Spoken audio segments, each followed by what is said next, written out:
ഓണമായാൽ ഉപ്പേരി എല്ലാവർക്കും പ്രിയപ്പെട്ടതാണ്.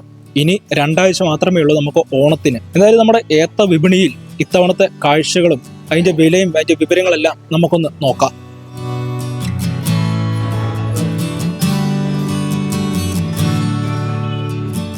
ഓണമൊക്കെ ഇനിയിപ്പോ രണ്ടാഴ്ചയും കൂടെ ഉള്ള എന്തൊക്കെയാണ് പ്രതീക്ഷകൾ? ഇപ്പൊ ഇച്ചിരി മടുപ്പ് തന്നെ. ഉണ്ണി എങ്ങനെ ആകുന്നെന്ന് അറിയത്തില്ല. ഇപ്പൊ ഇച്ചിരി വില കുറവുണ്ട്. നേരത്തെ ഇച്ചിരി മൂപ്പായിരുന്നു, ഇപ്പൊ ഇച്ചിരി വില കുറവുണ്ട്. ഇപ്പൊ കായ് ഇച്ചിരി ആയിട്ടുണ്ട്, അവിടെ മേട്ടുപ്പാളയം ആയിട്ടുണ്ട്. അതുകൊണ്ട് ഇപ്പൊ ഇച്ചിരി വില കുറവുണ്ട്. ഇങ്ങനെ ആളുകൾ കഴിഞ്ഞ വർഷത്തെ ചൂട്ട് തന്നെ വരുന്നുണ്ടോ കടകളിലേക്കൊക്കെ? കടകള് വരുന്നുണ്ട്, ഇത്തിരി തിരക്കില്ല, തിരക്ക് കുറവാണ്. കഴിഞ്ഞ വർഷം ഇച്ചിരി തിരക്കുണ്ടായിരുന്നു, ഇപ്പൊ ഈ സമയത്തെ നല്ല തിരക്കുണ്ടായിരുന്നു. ഇപ്പൊ ഈ കൊല്ലം ഇച്ചിരി ഇപ്പം കുറവാ. എങ്ങനെയെന്ന് അറിയത്തില്ല.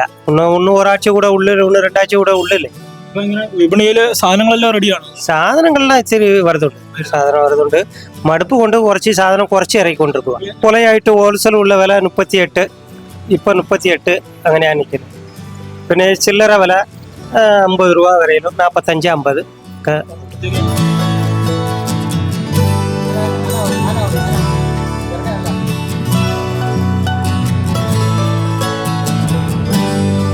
വയനാട് ദുരന്തവും അതുപോലെ സംസ്ഥാന സർക്കാരിന്റെ പല ഓണാഘോഷ പരിപാടികളും നിർത്തലാക്കിയത് ഇതുപോലുള്ള ചെറുകിട കച്ചവടക്കാരെ സാരമായി തന്നെ ബാധിച്ചിട്ടുണ്ട്. കാരണം കഴിഞ്ഞ വർഷങ്ങളിലെല്ലാം വലിയ രീതിയിൽ കച്ചവടം കിട്ടിക്കൊണ്ടിരുന്ന ആളുകളാണ്. എന്നാൽ ഇത്തവണ അവർക്ക് കച്ചവടത്തിൽ മടുപ്പാണെന്നാണ് പറയുന്നത്. എന്തായാലും ഇതിന് ഒരു മാറ്റം വരട്ടെ, അല്ലെങ്കിൽ ഇവരുടെ കച്ചവടം വീണ്ടും പഴയ രീതിയിൽ തന്നെ മുമ്പോട്ട് വരട്ടെ എന്നാണ് ഞങ്ങൾക്കും പറയാനുള്ളത്. കോട്ടയത്ത് നിന്ന് ടീം ജാഗ്രത.